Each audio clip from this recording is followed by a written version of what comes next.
She's your grandmother. Your Nani ji? She died in a car accident, right? When Mom was a kid?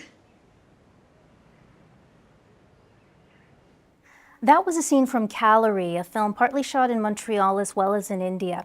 It touches upon complex mother-daughter relationships, cultural identity, as well as trauma. It is something that Quebec filmmaker Eisha Marjara knows all too well. Her mother and sister were killed in the bombing of Air India Flight 182 40 years ago. I caught up with Eisha Marjara ahead of the opening of Calorie in Canada. Eisha, thank you for being here. It's good to be here. So Calorie is a tribute to the victims of the Air India disaster. Talk to me a little bit about what the movie's about. I didn't want to make a documentary about it. I wanted to make a film that was entertaining, that was about a lot of things and that had complexity. So it follows a single mom who is haunted by memories of her mother who she lost on the Air India bombing. And during this anniversary, she sends her daughters to India for the summer to stay with their relatives. Talk to me a little bit about that, because it seemed like the girls were a little bit reluctant to go to India. They experience a culture shock. And at first, the oldest, Simi, she's kind of kicking and screaming. Like she says, like, Mom checked us into a geriatric, home. And Alia, the 12-year-old who's obsessed with calories, and that's why it's called Calorie, when they arrive, they're really resisting all the changes and all the, the limitations of being there and the culture shock. But the love they get from the great aunt and uncle, they just, again, eat it up. When a trauma is not dealt in one generation, it gets passed down to the next generation.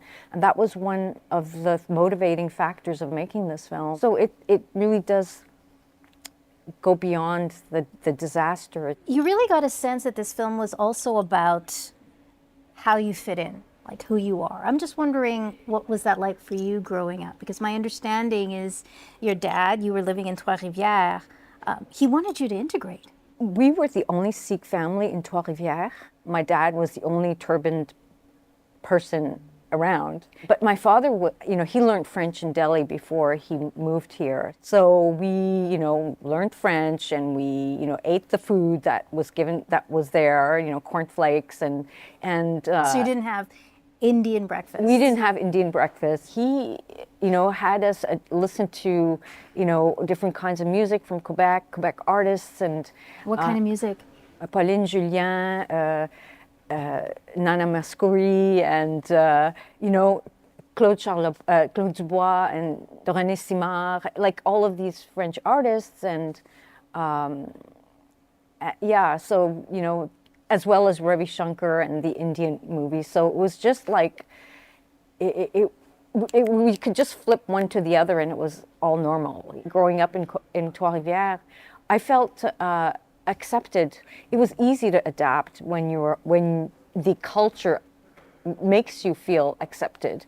It's hard to adapt when they reject you and you're facing racism. A lot of the conversation around the 40th anniversary of the Air India disaster is that many, many years ago, many of the family members of the victims felt that they weren't seen, that most of the victims were Canadians, and they didn't feel like they were seen as Canadians.